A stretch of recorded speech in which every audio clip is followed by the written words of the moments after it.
If there is one thing I've been consistently told my entire life, that would be that even though I perceive myself to be a very lazy individual, everyone will always tell me that I am far from it. As many of you are already aware, I work retail 40 hours a week, same schedule each week unless I decide to take a day off due to some sort of conflict. And I just repeat the same thing over and over again, same routine, but different people I encounter day to day.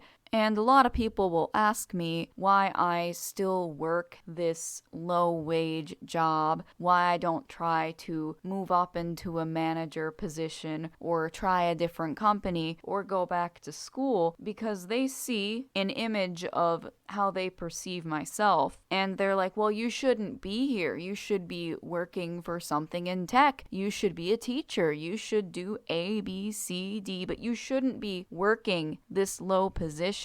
And in some ways, there are times where I wish I didn't have to live this life. But as a lot of you are aware, I couldn't afford college and I don't want to take on a loan if it's not guaranteed that I am going to get a job in the degree that I wish to pursue. So I work retail. And I don't have a negative lens on it. In fact, one of my favorite parts about working retail is encountering all these different people every single day. You never know if that one encounter you have with someone will change either your life or their life, or they're going to take their own experience and in some way that encounter they had with you in a customer service position can be used to help others outside of their life. Though even while I have a rather positive perspective on working a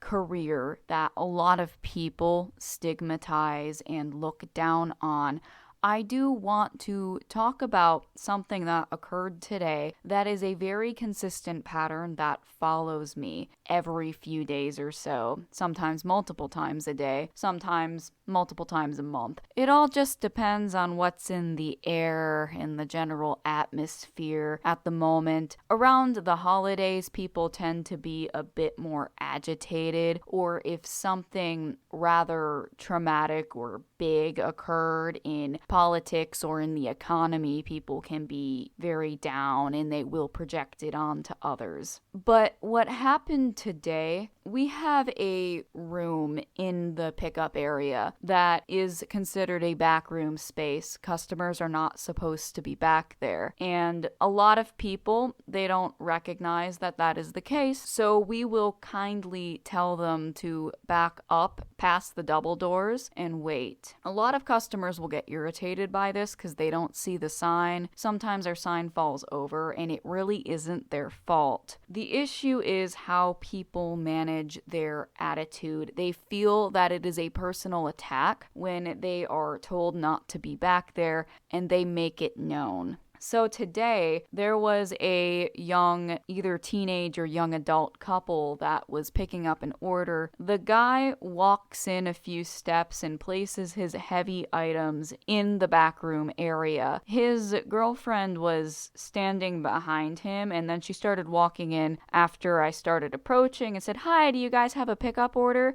And she continues walking in the space. And then I said, "Can we move behind the double doors, please? Customers aren't supposed to be back here." And she was a bit embarrassed, which tends to occur in this situation, but she's not at fault for being back there. Her boyfriend is the one that walked in and placed his stuff down, and she didn't start approaching until after I started approaching her. It's human nature for people to want to, meet each other halfway when communicating. So it's a common mistake that happens. The issue is, more often than not, customers will take us as telling them to back out of the backroom area as a personal attack. For some reason, they feel entitled to the pickup area, but that wasn't the girl. The girl was very understanding, and I felt really bad for her because the boyfriend started to verbally berate me and how I'm being not nice and I need to be nicer because there's no sign, so how is she supposed to know? But it wasn't said this politely, and I am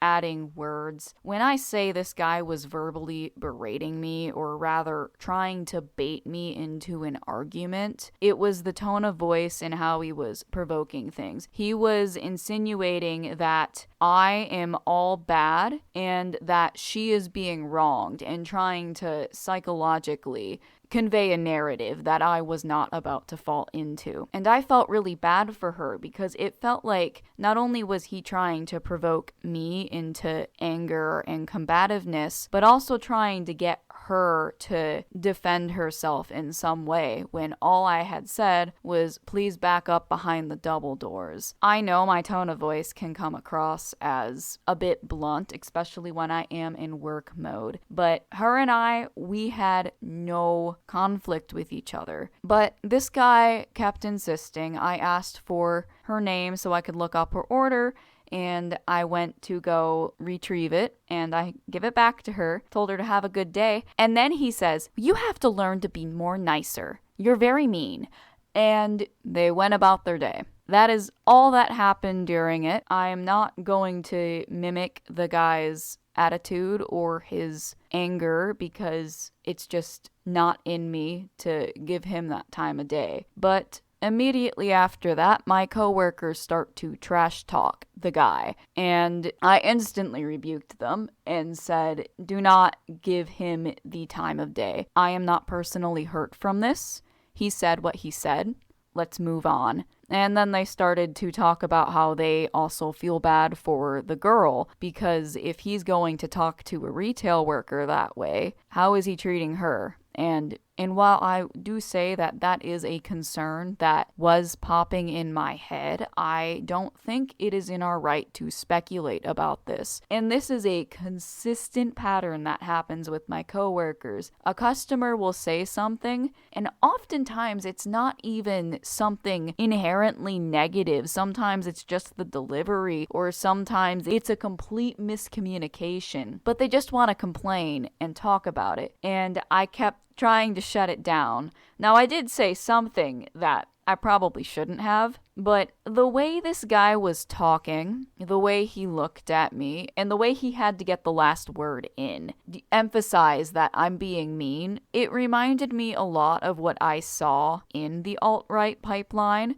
how men would act and how they felt like they needed to, quote-unquote, protect their woman and assert their dominance. You simply can't give them the time of day. I am not, and I do apologize, as God is my witness here, for saying, oh, he's probably a chronically online conservative, because just from my narrow perspective of how the alt-right pipeline is, he does check all the boxes, but I really shouldn't have asserted that judgment myself. So not only was the guy trying to provoke me into anger and to entertain his own idea of what was going on, my coworkers were also trying to encourage me to crap talk this customer behind his back. And this is something I constantly rebuke my coworkers for. And the reason I'm bringing it up here in a video is I believe this to be a very important lesson for people to ingrain in their brains. You don't know what is going on in someone's life to judge them for the way they are currently treating you. They want to provoke you into falling into their trap, but they often don't even realize they're setting a trap. They feel justified in what they are doing, and the best thing you can do in this situation is to simply ignore it. I let him have the last word, and I never spoke a single word to him. He can believe what he wants. My coworkers can believe what they want. But I just wish for the world to know that this sort of behavior and judgment needs to stop. We are all human. We all have our own struggles and our own baggage we are taking in to stores and restaurants and whatever service industry it might be that the service workers aren't aware of. I know for a lot of men right now, they are extremely lonely. And in some ways, I do know that the internet is partially to blame for it. We look at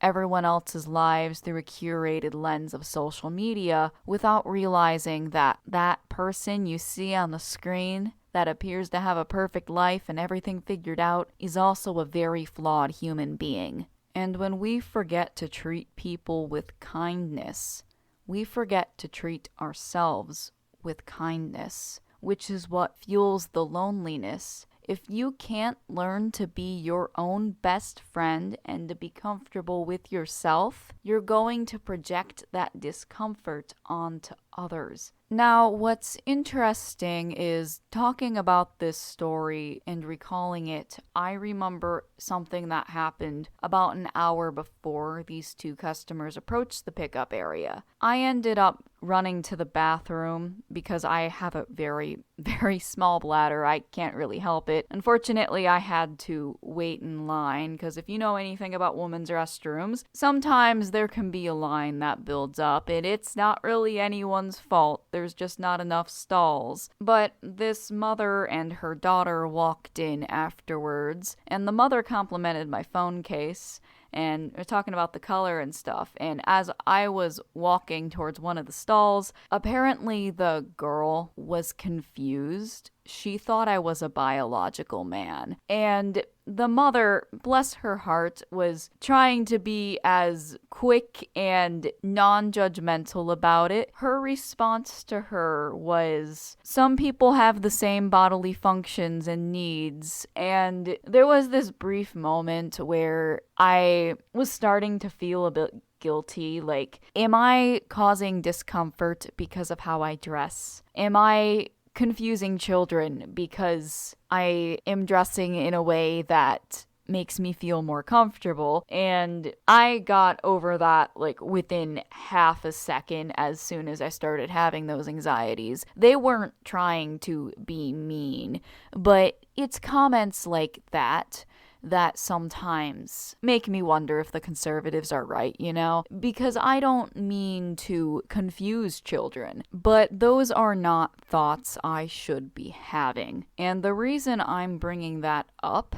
is, in hindsight, I do kind of wonder if the guy's attitude was due to him profiling my appearance. Again, I don't want to speculate on him. I have no idea what's going on in his life. I just recognize the patterns behind this behavior. But in the past, I have gotten customers who have been rather harsh with me due to my appearance and how they feel that I must vote or think or possibly think bad of them simply because I look like a stereotypical lesbian. I have like all of the stereotypes, including the big glasses, nails that have been bitten off to oblivion that might as well not exist, the hairstyle, like I joke about it all the time. I fit all the stereotypes. So it's not uncommon for people to look at me and make assumptions. Granted, it tends to be the LGBT community who makes more assumptions than others, but I have experienced a fair amount of transphobia and homophobia simply for existing. And that is worth mentioning because the people who have done this in the past have the same sort of combative attitude, as if trying to provoke into a conversation one way or the other where they can assert their opinion over whatever reality might be. I will never know the real reason behind why that customer was so upset, but I am using this as both a teaching moment to myself and for others. You don't know what a person is going through. For me, I experience a lot of misunderstandings due to how I dress and how I talk. This is common, and I don't condemn anyone for it, nor for how they might perceive me. But when you don't treat someone with respect and you think your own understanding of something is greater than whatever the truth of the matter might be, remember that there is someone up higher documenting everything, and it is written. Your actions are written, and that will make you think. Because it doesn't matter what might be going on in someone's life. While I am telling people not to talk badly about the people who talk badly about them, you still shouldn't be saying these things. And I am thankful for the incident in the bathroom where the girl mistook me for a biological man, that conversation happened due to me and not someone who would be very emotionally affected by being perceived in that way. I live a life to understand others, to understand God, and to understand myself. I see every moment as an opportunity to learn. The point of the correlation between the bathroom incident and the one that happened not even an hour later with the two customers is not to assert an opinion or belief onto the guy who was berating me, but rather to explain how connections and experiences can be perceived in a way that may or may not be true. For a lot of trans people right now, there's a bunch of laws and bigotry out there that makes them feel constantly threatened. That same sort of bigotry gets thrown on to people who may or may not identify as such, and they fight the fight with you. But I also have a number of coworkers who do identify as trans or non-binary, who also get equally as combative and rude and judgmental as the guy who was doing this to me. You can't fight hate with hate. We can only destroy hate through love. When I was watching a bunch of conservative content creators and speaking to conservatives in real life, one of the biggest things I noticed about them is their hatred was internalized and they were projecting it onto others. In the same way, I have seen the same thing from the LGBT community. They're trying to fill a void while using the same sort of dangerous doctrine a lot of their upbringing in religion has taught them to feel. There was one time a relative on Facebook on the first day of Pride Month posted, "Why do we celebrate Pride? We should celebrate shame. We should have more shame and be open about it." And I instantly went into the post. If I recall correctly, I said, I understand what you're saying, and I agree that we should be more open about our flaws, but you know what you're doing. You know what today is. This is not the day for this type of post. And of course, the replies from him and other people were saying, oh, but I'm not talking about the LGBT community. I love my gay friends. I see what you're doing. And no, we're not supposed to have shame. We're supposed to have humility. Humility is what melts the ice that's in our hearts. It's what purifies us. It's not shame. Shame is a doctrine of the devil. It's what keeps people trapped. It's what keeps people in a cycle of self-hatred. One of my favorite quotes is from Uncle Iroh in Avatar: The Last Airbender, where he says, "Pride is not the opposite of shame, but its source." When someone tries to glorify shame, they're actually putting themselves on a pedestal in a very prideful way that is difficult to get people to understand. And for me, that is the version of pride that is far more dangerous to myself. There is so much hatred in the world and desire for conformity of one universal identity that is of man's understanding of how to live our lives, that it made me question very briefly if I have to change up my appearance so I don't confuse people. But that is why I am not called to change my appearance. This is all a part of a lesson for myself and a lesson for how others treat me based on how I look. And this isn't a unique experience to me. I have seen so many people online who have disfigurements that they can't change.